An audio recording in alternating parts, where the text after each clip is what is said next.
and we were all watching it together, but there were scenes where like it was just too intense for me and I had to close my eyes and stuff. Yeah. Closing your eyes in a movie. Yeah, it was like I remember it being a lot more gory.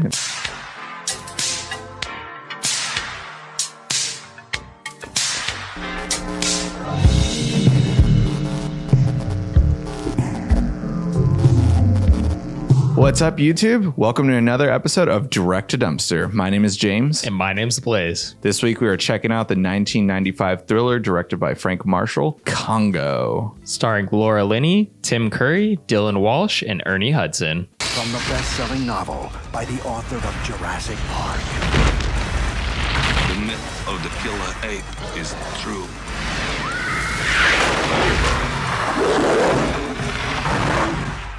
Congo, where you are the endangered species. Now, I think one of the big things that we remember from Small Soldiers in our episode of Sequeled was the toys. This is definitely a movie that like brought me back, and just from what I mainly remember is just the toy commercials for Congo. Definitely. And I think when it comes to Congo, besides the fact, you know, a couple weeks ago we did Arachnophobia, I think that this has a lot of heavy vibes that Arachnophobia had, especially with the introduction of the film, right? The expedition that Congo is. This is obviously much grander in scale of an expedition because it is the whole movie, rather as, you know, Arachnophobia takes place in a small town in California. This is all within the Congo. But for this film, I felt like my history with this film, it goes back. Like I saw, what was it, Mars Attacks in theaters, and the trailer for Congo scared the living shit out of me. It was like my arachnophobia. Not that I have a phobia of apes, but it was just like, I don't know. It was like the first horror movie that I was introduced to, which it's not even a horror movie, but the trailer, if I remember as a 5-year-old, like that was just cut like scary. Well, some of the apes are pretty creepy looking, especially like, so there's these like weird gray ape species. They're technically gorillas, but just like these ones that live in this like old ruined city and everything. Like they are pretty intense looking. And if they showed them in the trailers, I can see why. They're like, you know, deformed looking. And even like Amy, the main gorilla, like her prosthetics robot work that we see are really well done, but she almost kind of does have a creepy face, just because if you've seen an actual gorilla, you know it's not a real gorilla.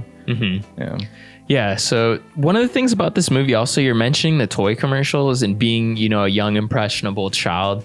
The toy commercials for this movie got you excited, but they're also just reprints of the Jurassic Park toys, which is funny. They're just like the same, it's like a duplicate Jurassic Park toy just made to sell Congo. Because this isn't really, after you watch the movie, it's not really a toy movie. Where Jurassic Park, definitely, you know, you could sell a lot of toys. I mean, this movie, I think, definitely sold a lot of toys, because I remember in my Catholic school days, a lot of kids coming to school with their Congo toys. I had no idea why, but I mean, I had one just because I was like obsessed with gorillas. King Kong was one of my favorite films at that age time, and what's it called? Yeah, so like, of course, like Congo, I was like, that movie was like made for me, but I was scared too. Like, I'm on board with you. I never saw it in theaters. My parents rented it, and we were all watching it together, but there were scenes where like it was just too intense for me, and I had to close my eyes and stuff. Closing your eyes in a movie. Yeah, it was like I remember it being a lot more gory, but it actually wasn't that gory. It's like there's some bloody moments, but nothing like crazier than Jurassic Park. No. Definitely, yeah. Jurassic Park has those elements of gore like in there that kind of are off. Like some are off screen, left to your imagination, but there are some scenes, you know, with a hand hanging, just hanging out. Samuel L. Jackson. Like here, it's just that guy running when he first comes across the apes, but that's really it.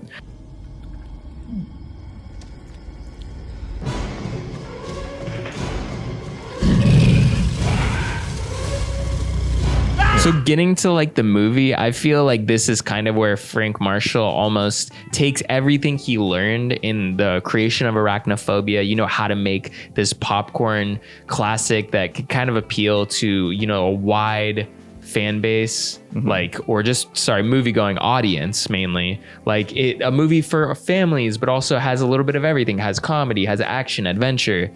He takes everything he learned from Arachnophobia and almost doubles down where it backfires so hard to the movie being kind of like an amalgamation of everything while simultaneously being nothing at the same time. Because there's also like some political, like, what's it called? There's definitely political intrigue in the whole like Congo government, like basically these multiple governments that are just being overthrown with dictators. Yeah, it has some semblance to reality, but it almost doesn't fit in the fantasy of the film in a way. It takes up like a 20-minute scene in the movie where we're just like, okay, we could have just solved this like easier with like exposition when the whole opening is exposition. Yeah, and I think it works in the like it doesn't work in the movie, but it belongs in the movie. The whole government like being destabilized and the fact that they need to get to this other place, but the border's been shut because they're at political and civil unrest. Yeah. It makes sense to be in the movie. It definitely belongs in the movie, but I feel like the way they approached it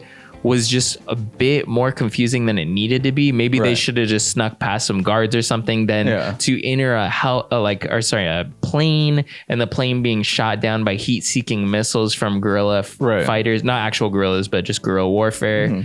And it's a bit much, while at the same time you're dealing with the outlandishness of Tim Curry's character. Mr. Homolka? Oh. Stop eating my sesame cake. Stop eating my sesame cake!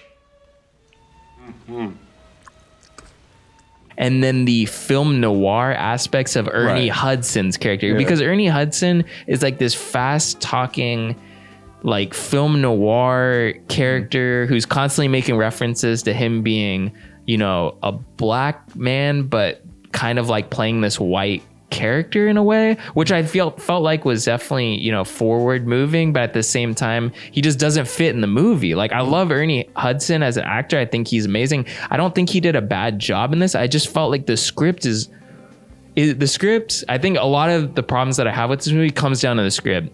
The script is a script writer's script, if that makes sense, which that sounds like I'm not saying anything, but honestly, it's just like a guy who had his first like big screenplay and just tried to write like the hell out of a script, but kind of left nothing for Frank Marshall to do. Right. I don't know if like it's like has anything to do with the book, if they're trying to pay like a huge homage or trying to fit every scene into the movie or whatever. But the problem with it, I thought, was just there's not a central character, and there's each character that we have has like a different scenario. One's hunting for a diamond, one's trying to release Amy the ape into the wild, the other one like is going off of a legend of a hidden temple and stuff. That's all Tim Curry's character, or Tim Curry.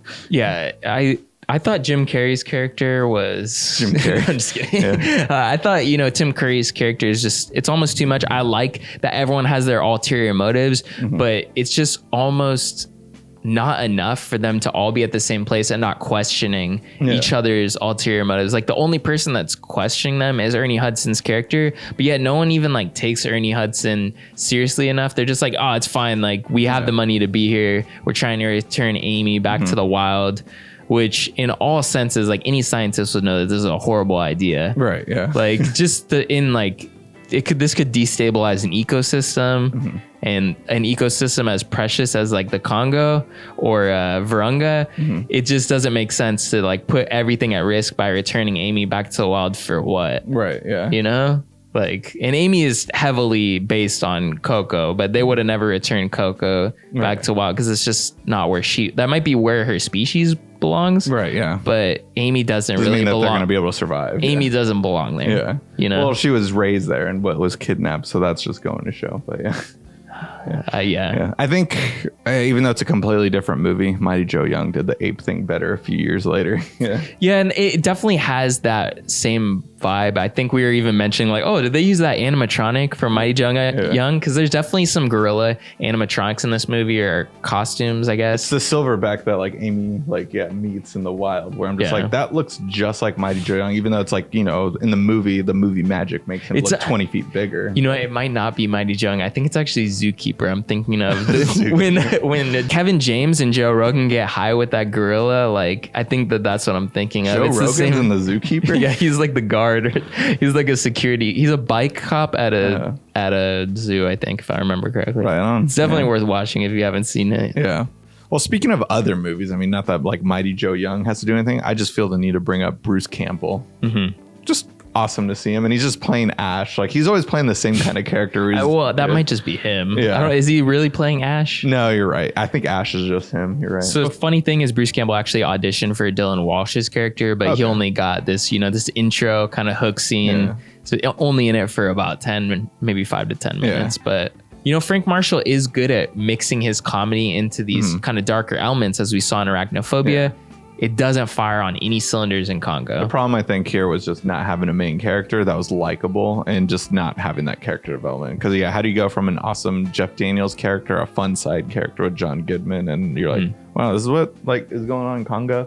Like I felt like some of the right pieces were there to make a cool movie about apes, because we don't get ape movies and stuff too often. Like I mean, automatically everyone always thinks of King Kong and stuff. But, and I mean, you can look at the Planet of the Apes movies, the older ones, but then also the newer ones that have had some success. But something I'd like to look at is in Congo, this is before CGI. So Frank Marshall and Kathleen Kennedy, who produced this film, were looking into getting the same team that did a lot of the special effects for Jurassic Park. Right. But CGI and, computer graphics weren't really there yet because they couldn't reproduce hair, essentially. And, you can't really make a CGI ape without any hair. It's going to be super smooth. Yeah. And that's the only reason the dinosaurs in Jurassic Park work, because they're lizards. Yeah. But, going the animatronics route, I felt like it's still, it's obvious it's animatronics, but it still feels tactile. It still feels real. You see their hair, obviously, but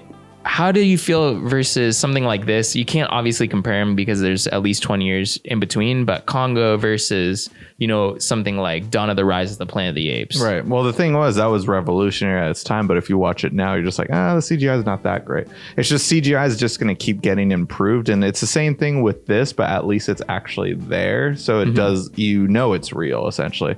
Like if they used animatronics today, it's going to blow those animatronics out of the water, just because we're a lot more talented, a lot more access to different stuff. Have animatronics been evolving though? Because it feels like we just don't get to see it. They can. We have the opportunity to. And I think if you're gonna quote something that has used animatronics successfully recently, I would go to the new Dark Crystal: Age of Resistance on Netflix. I feel like they are puppets, but a lot of the puppets do include animatronics. Like many of the Skeksis' faces and eyelids and motion are animatronics, and they are using them effectively in that show. So I do think maybe animatronics haven't evolved as much as they could have if they weren't stopped being used. But it's just there's so much potential that we're just not using. Like if you see the test footage for The Thing before it went the CGI route, like all that stuff looked amazing.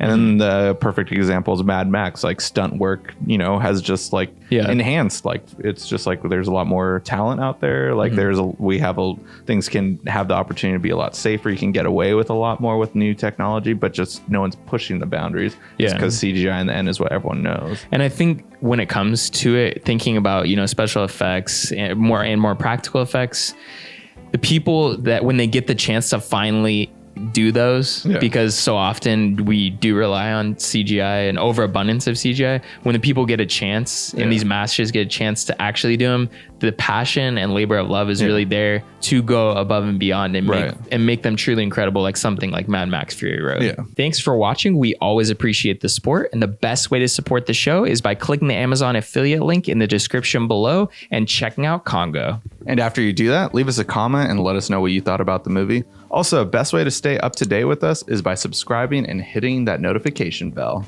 That's going to be it for Drive By Movies this week. Stay tuned for next week, a new episode of Direct to Dumpster.